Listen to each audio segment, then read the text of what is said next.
Bugnaw na o nawala na ang low pressure area kagahapon haduol sa Palawan. Sa pagkakaroon, wala pa'y bag-ong dautang panahon nga nabantayan ang pag-asa. Apan padayon na mga kapuso ang pagsunod sa dagan sa panahon sa musunod nga mga adlaw ug semana. Samtang kagahapon, opisyal nang gideklarar sa pag-asa ang pagsugod sa amihan season. Gipaabot nga inanay nang mabatyagan ang katugnaw sa panahon. Apan sa Northern Luzon lang mabatyagan ang grabing kabugnaw sa panahon. Inanay usab ang pag-usab sa epekto niini sa ubang dapit sa nasod sa musunod nga mga adlaw.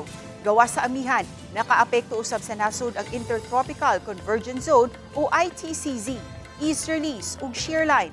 Sa rainfall forecast sa Metro Weather, adunay higayunan nga uwanon ang Samar ug Leyte provinces, lakip na ang Cebu ug Bohol. Kusog ang pagbudak sa uwan sa pipila ka lugar, busa ang ngayang mangandam alang sa hulga sa pagbaha ug pagdahili sa yuta. Posible usab nga uwanon ang habiling mga dapit sa nasod.